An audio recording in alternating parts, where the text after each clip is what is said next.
Bismillah, elhamdülillah, ve salatu ve selamu ala Resulillah.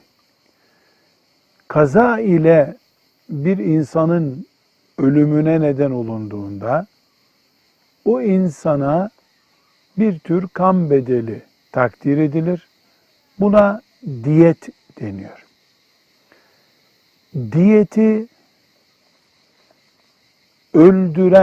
kaza ile öldüren kişinin yakın akrabaları kendi aralarında toplayıp öderler. Kadınlar hariç, çocuklar hariç, akrabalar yakınlık derecesine göre bu bedeli ödemede yardım etmek zorundadırlar.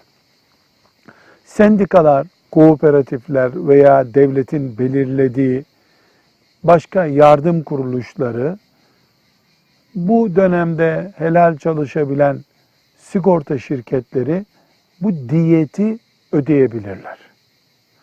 Önemli olan öldürülenin yakınlarının bu diyet ödemesini elde etmeleridir.